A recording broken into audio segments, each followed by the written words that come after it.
नमस्कार। रूस और यूक्रेन संघर्ष में एक तरफ तो युद्ध जारी है, दूसरी तरफ युद्ध को शांति की राह पर ले जाने की कवायद भी तेज है। ऐसे में अमेरिकी राष्ट्रपति और रूसी राष्ट्रपति के बीच अलास्का में एक महत्वपूर्ण मुलाकात हुई। इस बैठक का मुख्य उद्देश्य रूस यूक्रेन संघर्ष को रोकना रहा, लेकिन दुनिया के दो सबसे शक्तिशाली देशों के नेता डोनाल्ड ट्रंप और व्लादिमीर पुतिन की 6 साल के बाद पहली बार ये बैठक हुई। काफ़ी अहम रही। 3 घंटे तक ये बैठक चली। मुलाकात में रूस यूक्रेन संघर्ष को खत्म करने पर गंभीर चर्चा भी हुई। दोनों नेताओं ने इस बैठक को सकारात्मक और उपयोगी बताया। ट्रंप ने बातचीत को उपयोगी लेकिन अधूरी बताया, तो रूसी राष्ट्रपति पुतिन ने अगली मुलाकात के लिए मॉस्को का सुझाव दिया। वहीं राष्ट्रपति ट्रंप ने अपने रुख में बड़ा बदलाव करते हुए युद्ध को खत्म करने का सबसे अच्छा तरीका सिर्फ पीस डील को बताया। सोमवार को वे यूक्रेन के राष्ट्रपति से भी मिल रहे हैं। बहरहाल भारत ने अलास्का में राष्ट्रपति डोनाल्ड ट्रंप और रूसी राष्ट्रपति व्लादिमीर पुतिन की मुलाकात का स्वागत किया है और आज हम इसी पर करेंगे चर्चा। मैं हूं रमा त्यागी, मेरे साथ जुड़ेंगे खास मेहमान भी।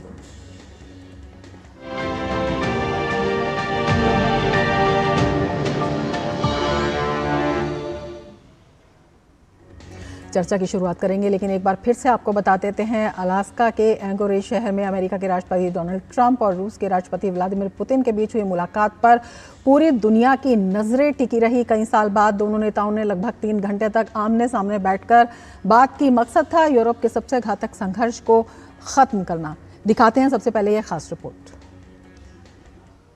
अमेरिका के सबसे बड़े और सुरक्षित सैन्य ठिकाने एंकोरेज में बंद दरवाजे के पीछे दुनिया के दो सबसे शक्तिशाली देशों के नेता डोनाल्ड ट्रंप और व्लादिमीर पुतिन की 6 साल के बाद पहली बार बैठक हुई। लगभग 3 घंटे तक चली मुलाकात में रूस यूक्रेन संघर्ष को खत्म करने पर गंभीर चर्चा हुई। दोनों नेताओं ने इस बैठक को सकारात्मक और उपयोगी बताया। हमारी बातचीत रचनात्मक और परस्पर सम्मान पूर्वक माहौल में हुई। ये बातचीत काफी गहन और उपयोगी रही। मुझे लगता है कि हमारी बातचीत बहुत उपयोगी रही। बहुत से मुद्दों में अधिकांश पर हमारी सहमति बनी। कुछ बड़े मुद्दे अभी बाकी हैं, लेकिन हम कुछ हद तक आगे बढ़े हैं। पिछले 1 दशक में पहली बार अमेरिका की धरती पर कदम रखते हुए पुतिन ने उम्मीद जताई कि इस बैठक से शांति की दिशा में एक शुरुआत हो सकती है। साथ ही उन्होंने यूक्रेन और यूरोपीय देशों से अपील की कि वे इस प्रक्रिया में कोई रुकावट न डालें। मुझे उम्मीद है कि जो समझ बनी है वह यूक्रेन में शांति का रास्ता साफ करने में मदद करेगी। हम आशा करते हैं कि कीव और यूरोपीय राजधानी देश इस बात को सकारात्मक रूप में लेंगे और किसी तरह की बाधा या पर्दे के पीछे की राजनीति से इस प्रगति को पटरी से उतरने नहीं देंगे। वहीं राष्ट्रपति ट्रंप ने सोचे समझे तरीके से उम्मीद जताते हुए कहा कि रूस के साथ कई मुद्दों पर सहमति बनी है, लेकिन अभी कोई अंतिम समझौता नहीं हुआ है। उन्होंने बातचीत को उपयोगी लेकिन अधूरी बताया। हमारी बातचीत बेहद उपयोगी रही। कई मुद्दों पर सहमति बनी। कुछ ही मुद्दे बचे हैं, लेकिन वे इतने बड़े नहीं हैं। लेकिन एक मुद्दा काफी अहम है। हमें वहां तक पहुंचना अभी बाकी है, लेकिन संभावना अच्छी है। रूसी राष्ट्रपति पुतिन ने अगली मुलाकात के लिए मॉस्को का सुझाव दिया। पुतिन का ट्रंप को न्योता ये दर्शाता है कि अलास्का में हुई इस अहम बैठक को आगे भी जारी रखने की मंशा है। राष्ट्रपति महोदय, आपका धन्यवाद। हम जल्द बात करेंगे। शायद जल्द ही फिर मुलाकात भी होगी। अगली बार मॉस्को में। यह दिलचस्प प्रस्ताव है। इस पर मुझे थोड़ा विरोध झेलना पड़ सकता है, लेकिन यह संभव भी है।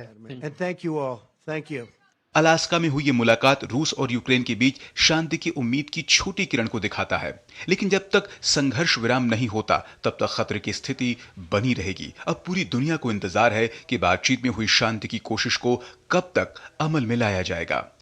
Bureau report, DD news. तो दोनों ही नेताओं ने स्वीकार किया है कि कुछ प्रगति हुई है, लेकिन जो अंतिम समझौता है उस पर पहुंचना अभी बाकी है। उधर अमेरिकी राष्ट्रपति डोनाल्ड ट्रंप ने अलास्का शिखर सम्मेलन को आगे बढ़ाने की जिम्मेदारी यूक्रेन के राष्ट्रपति वोलोदिमीर ज़ेलेंस्की पर डाल दी है। एक निजी टीवी चैनल से साक्षात्कार के दौरान ट्रंप ने कहा कि यूरोपीय देशों को भी इस बातचीत में थोड़ा शामिल होना होगा, लेकिन ये पूरी तौर पर राष्ट्रपति ज़ेलेंस्की पर निर्भर करता है कि वे यूक्रेन में संघर्ष विराम पर सहमत हूं। और इसके साथ ही अमेरिकी राष्ट्रपति डोनाल्ड ट्रंप ने रूस और यूक्रेन के बीच युद्ध को खत्म करने का एक नया फॉर्मूला भी पेश कर दिया है। अलास्का में रूस के राष्ट्रपति व्लादिमीर पुतिन से मुलाकात और यूरोपीय नेताओं से बातचीत के बाद राष्ट्रपति ट्रंप ने अपने रुख में बड़ा बदलाव किया है। जहां पहले वे पुतिन से संघर्ष विराम पर सहमति की बात कर रहे थे, वहीं अब उनका कहना है कि युद्ध को खत्म करने का सबसे अच्छा तरीका सिर्फ पीस डील है, ना कि एक अस्थायी संघर्ष विराम। ट्रंप ने ट्रुथ सोशल पर लिखा कि सभी नेताओं ने माना कि रूस और यूक्रेन के बीच इस भयानक युद्ध को खत्म करने का सही रास्ता सीधे शांति समझौता है। उन्होंने ये भी पुष्टि की कि सोमवार को वॉशिंगटन डीसी में ओवल ऑफिस में उनकी यूक्रेन के राष्ट्रपति जेलेंस्की से मुलाकात होगी। ट्रंप ने यहां तक इशारा किया कि आगे राष्ट्रपति पुतिन के साथ भी एक बैठक तय की जा सकती है। उन्होंने त्रिपक्षीय मुलाकात की भी संभावना जताई। यूक्रेन के राष्ट्रपति जेलेंस्की ने भी एक्स पर पोस्ट कर सोमवार को राष्ट्रपति ट्रंप के साथ होने वाली मुलाकात की पुष्टि की। साथ ही उन्होंने अमेरिका और रूस के बीच त्रिपक्षीय बैठक के राष्ट्रपति ट्रंप के प्रस्ताव का भी समर्थन किया। और भारत ने अलास्का में राष्ट्रपति डोनाल्ड ट्रंप और रूसी राष्ट्रपति व्लादिमीर पुतिन की मुलाकात का स्वागत किया। विदेश मंत्रालय ने आधिकारिक बयान में कहा है कि भारत अलास्का में अमेरिकी राष्ट्रपति डोनाल्ड ट्रंप और रूस के राष्ट्रपति व्लादिमीर पुतिन के बीच हुए शिखर सम्मेलन का स्वागत करता है। शांति की दिशा में उनके नेतृत्व की सराहना की जाती है। भारत इस शिखर सम्मेलन में हुई प्रगति की सराहना करता है। आगे का रास्ता केवल संवाद और कूटनीति से ही निकल सकता है। विश्व यूक्रेन संघर्ष का शीघ्र अंत देखना चाहता है।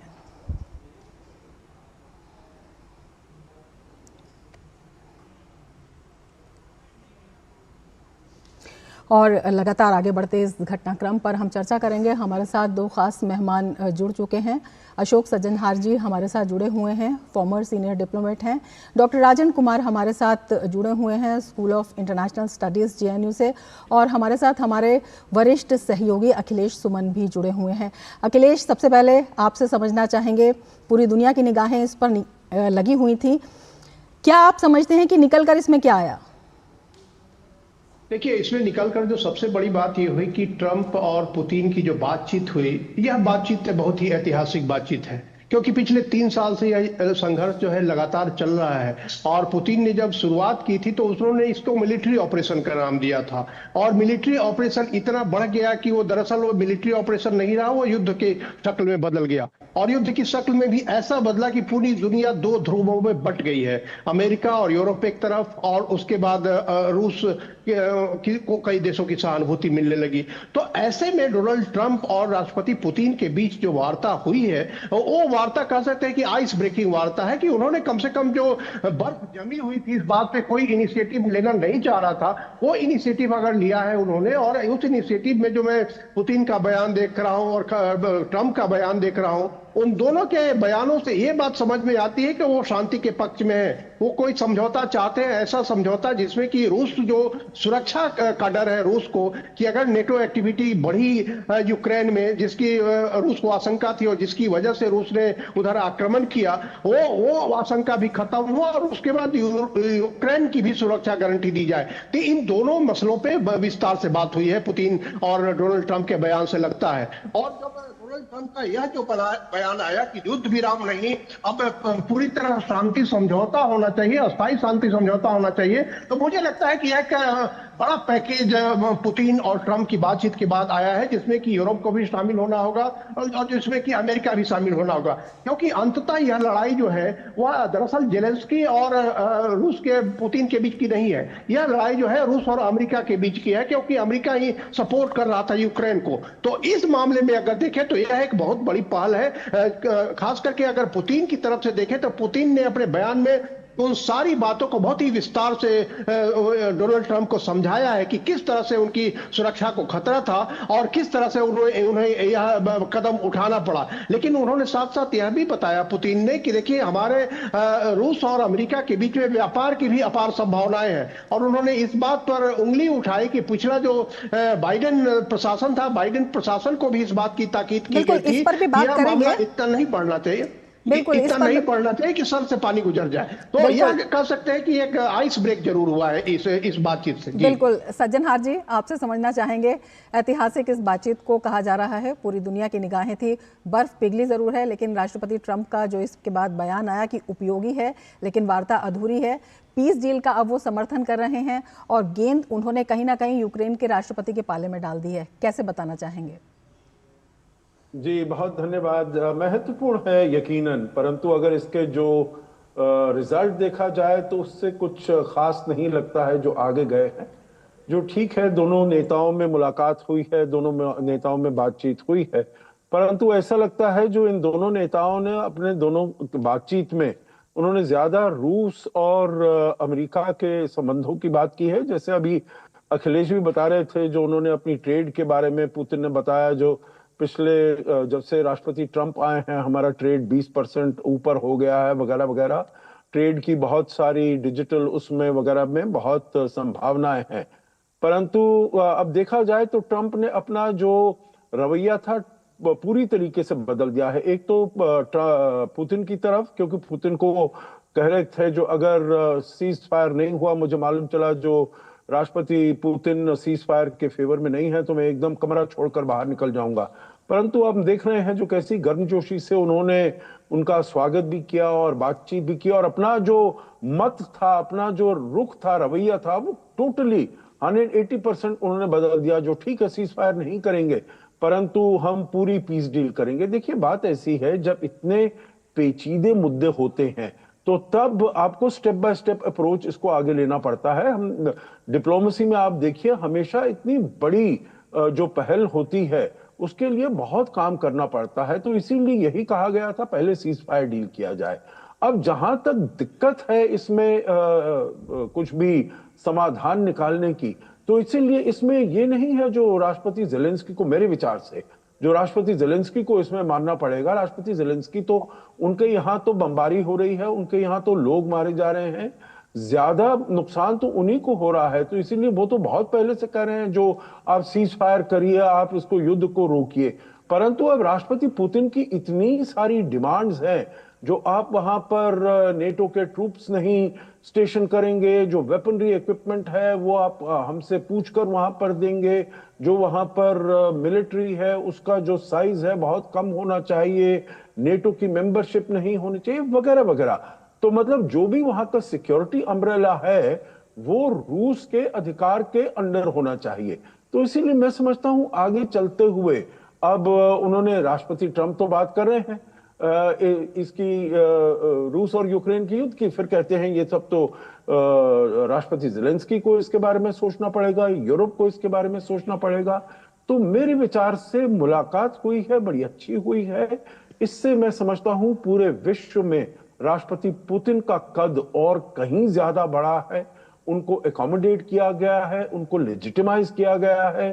विश्व के सबसे शक्तिशाली नेता के साथ वो साथ में खड़े रहे हैं और जैसी गर्मजोशी से उनका वहां पर इस्तकबाल किया गया है, उनको वहां पर वेलकम किया गया है, तो मैं समझता हूं ये शॉट इन द आर्म है फॉर राष्ट्रपति पुतिन के लिए। परंतु जहां तक राष्ट्रपति ट्रंप की बात है, मैं समझता हूं जो कुछ उन्होंने पहले कहा था, अपनी झल्लाहट दिखाई थी राष्ट्रपति पुतिन के, वो किसी भी उसमें वो नहीं उसको ठीक कर पाए। देखिए अब आप दिखा भी रहे हैं जो रेड कारपेट ट्रीटमेंट है, राष्ट्रपति ट्रंप वहां पर खड़े हैं उनको रिसीव करने के लिए।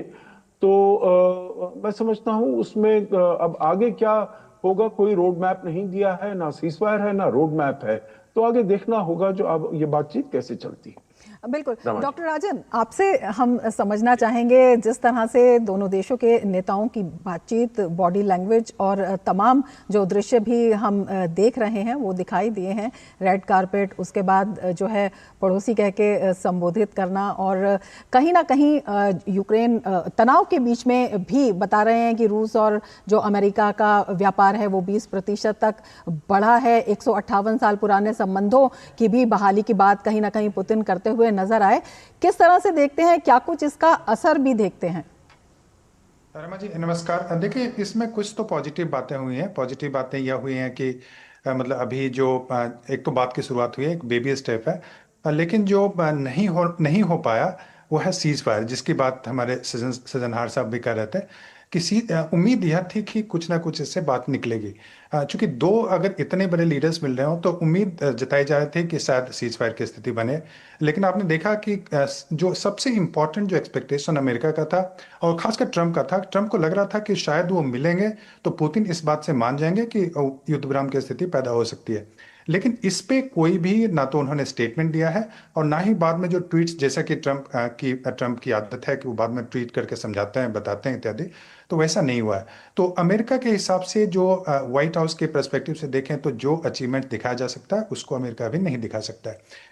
जहां तक यूक्रेन की बात करूं या फिर यूरोपियन यूनियन की बात करूं तो सारे देशों के यहाँ पे एक्सपेक्टेशंस अलग अलग थे। यूक्रेन भी सोच रहा था कि शायद युद्ध विराम की स्थिति बने। युद्ध विराम में भी ये सोच रहे थे कि कम से कम जो एयर स्ट्राइक्स है उसकी बात तो एयर स्ट्राइक्स तो शायद बंद हो सकता है अगर ट्रंप पुतिन पर दबाव बनाएंगे तो, लेकिन ऐसी कोई भी बात नहीं हो पाई है। तो ये मेरे हिसाब से सबसे डिसअपॉइंटिंग है इस पूरे जो डील की बात हुई है। जो यूरोपियन यूनियन और यूक्रेन को एक डर था कि ट्रंप मिलेंगे तो शायद यह ना कमिट कर दें पुतिन को कि कुछ टेरिटरी पे वो कमिट कर दें कि टेरिटरी स्वैपिंग की जो बात चल रही थी उस पे वो अग्री कर जाएं। तो अच्छी बात यह है कि उस पे उन्होंने अग्री नहीं किया है। तो यह यूरोप और यूक्रेन दोनों की दृष्टिकोण से देखेंगे तो यह उनको एक डर था और वो ऐसा कुछ नहीं किया। उन्होंने यह बताया कि आगे जो बातचीत होगी उसमें जेलेंस्की को शामिल किया जाएगा और उसमें यूरोप को भी शामिल किया जाएगा। तो मेरे हिसाब से यह जो उनको डर था वैसा नहीं हुआ, तो यह वो एक तरह से अचीवमेंट के रूप में बता सकते हैं। लेकिन जैसा कि हमारे एम्बेसडर सज्जनहार साहब ने बिल्कुल सही बताया और अखिलेश जी भी बताने की कोशिश की कि रूस के लिए यह बहुत ही महत्वपूर्ण था कि रूस का जो पुतिन का आइसोलेशन चल रहा था, उनको एक तरह से अभी अंतर्राष्ट्रीय राजनीति से जिस ढंग से अलग थलग कर दिया गया था, तो इस मीटिंग के बाद उस आइसोलेशन को वो आइसोलेशन खत्म हो गया। और अब प्रेसिडेंट पुतिन की जब मीटिंग ट्रंप से होती है और वहां पे वो ना तो सीज फायर की स्थिति के लिए कमिट करते हैं, ना ही टेरिटरी पे इत्यादि पे कोई बातचीत होती है, तो इससे मुझे लगता है कि रूस प्रेसिडेंट पुतिन पूरे वर्ल्ड को भी बता सकते हैं वो आइसोलेटेड नहीं है और खासकर उनकी जो रूसी जनता है उनको जाके वापस बता सकते हैं कि वो किस ढंग से रूस के नेशनल इंटरेस्ट में निगोशिएट करने की कोशिश कर रहे हैं और अमेरिका के भी दबाव में नहीं आ रहे हैं। तो ये रूस वहां पे दिखाने की कोशिश। लेकिन जहां तक शांति वार्ता की पीस डील की जो बात कर रहे हैं ट्रंप ट्वीट के माध्यम से बाद में सीज फायर नहीं पीस डील होना चाहिए, इस ढंग की बात कर रहे हैं, मुझे लगता है कि यह काफी मुश्किल है क्योंकि जो यूरोपियन यूनियन और यूक्रेन और रूस और अमेरिका, इन सारे देशों के जो एक्सपेक्टेशंस हैं वो अभी कन्वर्ज बिल्कुल नहीं कर रहे हैं। टेरिटरी के इशू पे रूस नहीं मानेगा। जो टेरिटरी ज्यादातर जो टेरिटरी कब्जा कर लिया, हो सकता है एक दो पे माने, लेकिन वो वापस वहां से नहीं जाएगा। और दिक्कत यह है कि यूक्रेन भी इस चीज को ऑफिशियली नहीं मान सकता है कि हम रूस को टेरिटरी देने के लिए तैयार हैं। दूसरा कि नेटो मेंबरशिप की जहां तक बात होती है या कंटिन्यूड जो यूक्रेन को सपोर्ट यूरोपियन यूनियन से जो मिल रहा है उसकी बात होती है, तो उस पे रूस ऑब्जेक्ट करेगा। रूस कभी नहीं मानेगा कि नेटो की मेंबरशिप यूक्रेन को मिले। और वैसे में मुझे लगता है कि यूक्रेन की जो सिक्योरिटी की गारंटी की बात हो रही है तो वह नहीं मिल पाएगी और यूक्रेन के लिए बहुत ही नाजुक स्थिति है वैसे कंडीशन में। तो मुझे लगता है कि एक जो इंपॉर्टेंट अचीवमेंट इसमें यही देखा जा सकता है कि एक बातचीत की शुरुआत हुई है और आगे में चूंकि जेलेंस्की को भी शामिल होने की बात हुई है, यूरोपियन यूनियन की भी शामिल होने की बात हुई है, तो बातचीत चलेगा। पीस डील की संभावना अभी तो मुझे नहीं लग रही है कुछ। बिल्कुल चर्चा इस पर जारी रखेंगे, लेकिन वक्त तो चला है एक ब्रेक का। आप जुड़े रहिए डीडी न्यूज के साथ। मैं हूं MDH बेसन, सुनहरे चने से बना, लेटेस्ट टेक्नोलॉजी से पिसा, अब आया हूं आपके घर, पोषण से भरा, स्वाद में खरा। बीकानेरी चने की दाल से बना सर्वश्रेष्ठ बेसन, MDH बेसन। हरदम तैयार है, बिल्कुल तैयार है, हरदम तैयार है, बिल्कुल तैयार है, जी जाने से तैयार है, इसीलिए तो हम लहरों के पहरेदार हैं। जय भारती, जय भारती, हम हैं नौसेना, हम हैं भारत के सारथी। जय भारती,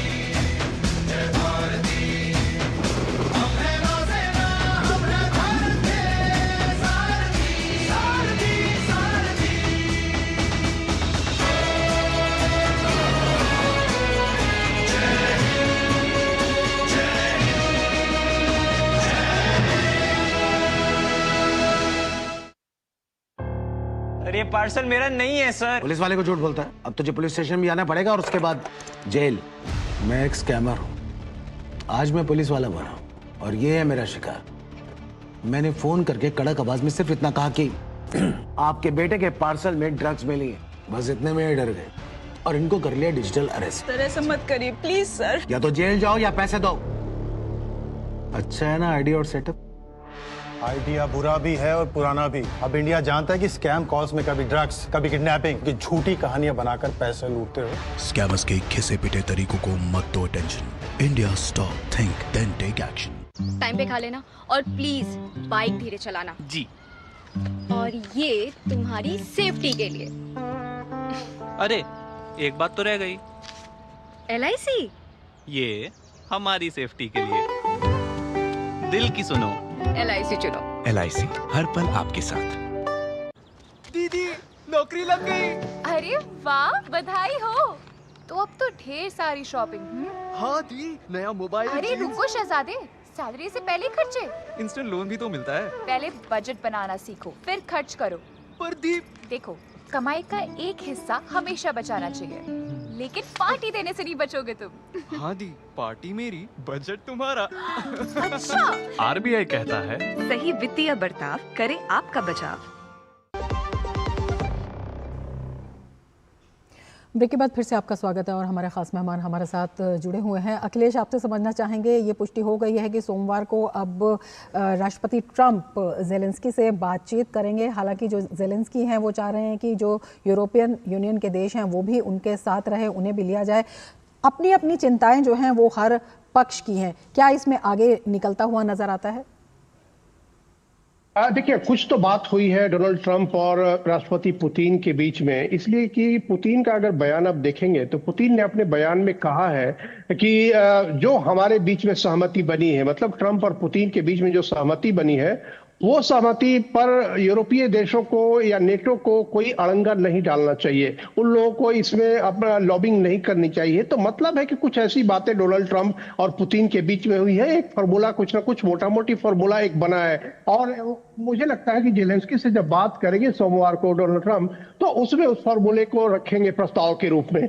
तो एक तो कोई पैकेज अंडरस्टैंडिंग बनी है जो कि डोनाल्ड ट्रंप, मतलब रूस और अमेरिका के बीच में एक अस्थाई जो एक राइवलरी है, एक अस्थाई जो तनातनी है, उस अस्थाई तनातनी को भी कम करने के लिए, उसके बाद यूक्रेन मसले को भी कोई हल निकालने के लिए। अब देखना यह होगा कि देखिए उसमें यूरोपियन यूनियन का जो अपना एक रीजनल ईगो है, एक ग्रुप ईगो है, वो ईगो कितना ज्यादा इसमें प्रभावित होता है, क्योंकि यूरोप लगातार इस बात के पक्ष में रहा है कि रूस के साथ कोई समझौता हम नहीं करेंगे। लेकिन अब जब डोनाल्ड ट्रंप बात कर रहे हैं, तब उनके मन में भी एक बात निश्चित तौर पे आएगी कि उनको इसमें शामिल होना चाहिए। और डोनाल्ड ट्रंप जो राष्ट्रपति पुतिन के बाद उन्होंने नेटो के चीफ से बात की, उन्होंने यूरोपीय देशों के अन्य नेताओं से बात की है और अब जेलेंस्की से बात करेंगे। तो मुझे लगता है कि यह जो है एक उचित दिशा में बढ़ता हुआ कदम है। मामला देखिए इतना कॉम्प्लिकेटेड है, एक तरीके से न सिर्फ एक टेरिटरी का मामला है, बल्कि एक ऐसा मामला है जिसमें कि यूक्रेन, रूस और उसके अलावा यूरोप की सुरक्षा भी इसमें शामिल है। तो इसलिए नजर आ रही हैं। बिल्कुल सज्जन हार जी, आपसे समझना चाहेंगे, जब इस तरह से बातचीत आगे बढ़ रही है और मॉस्को के ऑफर को भी राष्ट्रपति ट्रंप ने एक तरह से स्वीकार ही कर लिया है, कुछ विरोध की बात कहते हुए त्रिपक्षीय बातचीत भी हो सकती है, तो पीस डील में जिस तरह से डॉक्टर राजन कुछ कॉम्प्लिकेशंस बता रहे थे, कुछ चीजें बता रहे थे, क्या उसमें भी कोई राह निकलती हुई नजर आती है अगर त्रिपक्षीय वार्ता होती है तो?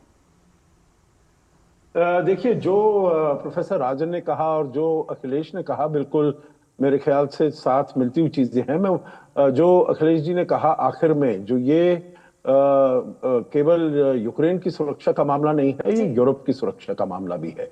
तो इसको अगर हम कहें जो ये यूरोप का ग्रुप ईगो है, तो मेरे विचार से वो ठीक नहीं होगा, क्योंकि ये अमेरिका जो है वो तो बहुत दूर बैठा हुआ है और उनको, अमेरिका को जो उनका ट्रांस अटलांटिक पार्टनरशिप है, सिक्योरिटी आर्किटेक्चर है, नेटो है, उसमें अमेरिका ने ये कमिट किया है जो वो यूरोप को सिक्योरिटी देंगे। परंतु राष्ट्रपति ट्रंप का जो रवैया है वो बिल्कुल भी वैसा नहीं दिखाई पड़ता है, जो वो इतने कीन हैं या इतने प्रोएक्टिवली वो इसको कंसिडर कर रहे हैं जो यूरोप की सुरक्षा को भी देखा जाए। तो इसीलिए राष्ट्रपति ट्रंप के लिए बड़ा आसान हो सकता है जो पुतिन की शर्तें हैं, जो हमको ये बारी सारी टेरिटरी दे दो, क्योंकि इससे एक संदेश जाता है जो आप कोई भी देश जो ताकतवर देश है वो फोर्स से किसी और देश में जाकर घुस सकता है, उसकी टेरिटरी ले सकता है, उस पर बैठ सकता है और आप उसको लीगलाइज कर सकते हैं। परंतु ये वाली बात तो ये तो ठीक नहीं है, तो ये तो यूएन चार्टर के विरुद्ध भी जाता है। परंतु अगर राष्ट्रपति ट्रंप मान लेते हैं जो कुछ पुतिन कह रहे हैं, जो ठीक है आप टेरिटरी भी ले लीजिएगा, वहां पर आप उसको जो मिलिट्री फोर्स है, आर्मी है, उसको आप कम रखिएगा, तो ये राष्ट्रपति ट्रंप के लिए मानना तो बड़ा आसान होगा। परंतु जो वहां पर देश हैं उनके लिए जो यहाँ पर बॉर्डर करते हैं, पोलैंड है, चेक रिपब्लिक, स्लोवाक रिपब्लिक, वो सब उनके लिए तो बहुत मुश्किल होगा। और जो एक और बात रमा जी आपने बात की थी, जो अगर ज़ेलेंस्की को भी इसमें इन्वॉल्व किया जाता है, तो देखिए अगर ये त्रिकोणीय बैठक हो जिसमें पुतिन हो, ट्रंप हो और ज़ेलेंस्की हो, और ट्रंप पूरी तरीके से सहमत हैं, जो पुतिन कह रहे हैं ठीक है हम वहां पर कुछ अपॉइंट नहीं करेंगे, नेटो कुछ उनका हथियार भी नहीं देगा, नेटो के कुछ वहां पर उनके बॉर्डर पर कोई फोर्सेस भी नहीं होंगे, तो वो अकेले ज़ेलेंस्की उस मुलाकात में बेचारे क्या कह सकते हैं? उनके ऊपर तो दबाव डाला जाएगा, पुतिन की तरफ से भी दबाव डाला जाएगा, ट्रंप की तरफ से भी दबाव डाला जाएगा। तो मेरे ख्याल से उनके लिए बहुत मुश्किल ये बात हो सकती है। और जब तक यूरोप के देश इन्वॉल्व ना हो पूरी तरीके से, तो इसका कुछ समाधान निकलना मुश्किल होगा। आखिरी चीज मैं ये कहूंगा, जो ये बिग मैग्ना पीस डील को लेकर आना, बातचीत करके आना, जिस प्रकार से जिसे कहा जाए water has so much of water has phloem through Danube and all the other rivers, तो ये आसान चीज नहीं होगी। तो इसलिए स्टेप बाय स्टेप अप्रोच इसमें मेरे विचार से ज्यादा कारगर साबित कदम दर कदम जो बढ़ना है उसी पर सबकी सहमति भी बन रही है, जो प्रतिक्रियाएं भी इसमें आई हैं, भारत ने भी इसकी सराहना की है। डॉक्टर राजन, एक बहुत छोटा सा सवाल आपसे भी करना चाहेंगे। राष्ट्रपति ट्रंप ने कहा कि रूस पर नए प्रतिबंध या कड़े परिणाम लगाने से फिलहाल वो पीछे हट रहे हैं, इस तरह का संकेत दिया है, तो इसमें भी जो है कुछ राहत की बात मानी जाए, विशेषकर टैरिफ को लेकर? देखिए बिल्कुल, मुझे लगता है कि भले ही यूरोपियन कंट्री या उनके न्यूज़पेपर्स इत्यादि को देखेंगे तो वो बोल रहे हैं कि उनके हिसाब से कुछ भी सीज फायर नहीं हो पाया, कोई भी अचीवमेंट नहीं हो पाया जो एक्सपेक्टेशन। लेकिन ट्रंप की दृष्टिकोण से देखेंगे तो ये उनके लिए एक सक्सेसफुल एक स्टेप था, एक सक्सेसफुल मीटिंग थी उनके हिसाब से। तो इसलिए मुझे लगता है कि तत्काल तुरंत जो पहले बातचीत हो रही थी कि और भी सैंक्शन के दायरे में और भी लाया जा सकता है या टैरिफ को बढ़ाया जा सकता है, तो मुझे लगता है चूंकि ट्रंप इसको एक तरह से पॉजिटिव स्टेप के रूप में देख रहे हैं के लिए, पीस डील के लिए, तो वो अभी सेकेंडरी सैंक्शन की बात या उस ढंग की बात, टैरिफ बढ़ाने की बात अभी तुरंत तो नहीं करेंगे, क्योंकि वो चाहते हैं कि जब अगली मीटिंग हो ज़ेलेंस्की के साथ या यूरोपियन यूनियन इत्यादि देशों के साथ, तो उस समय तक रशिया को एक तरह से एक पॉजिटिव कंडीशन के साथ उनको रखा जाए, रशिया को और भड़काने की कोशिश नहीं करेंगे, उस पर टैरिफ बढ़ा के सैंक्शन या सेकेंडरी सैंक्शन दूसरे देशों पर भी लगा के। तो मुझे लगता है कि ट्रंप ऐसा नहीं करेंगे अभी, जो टैरिफ की बात है। जहां तक डील की बात है तो मैं बता दूं कि अभी ये काफी कॉम्प्लिकेटेड प्रोसेस होगा। देखिए डील किस पे हो सकता है? डील ये हो सकता है कि अगर यूक्रेन को नाटो का मेंबरशिप दे दिया जाए तो यूक्रेन शायद मान जाएगा कि ठीक है, जो टेरिटरी है उसको रूस के साथ। कई तरह की शर्तें भी हैं, कई तरह की संभावनाएं भी हैं, बेहद दिलचस्प विश्लेषण आप बता रहे हैं, लेकिन समय हमारे पास सीमित है। लेकिन फिलहाल जिस तरह से स्टेप बाय स्टेप आगे बढ़ने की बात है वो ना कहीं उम्मीद की किरण को जरूर दिखाता है। अखिलेश जी आपका, डॉक्टर राजन आपका और सज्जनहार जी आपका बहुत शुक्रिया हमारे इस कार्यक्रम में शामिल होने के लिए और इतने महत्वपूर्ण विषय पर इतने महत्वपूर्ण विचार हमारे साथ साझा करने के लिए। इसके साथ ही चर्चा में फिलहाल इतना ही, दीजिए इजाजत, नमस्कार।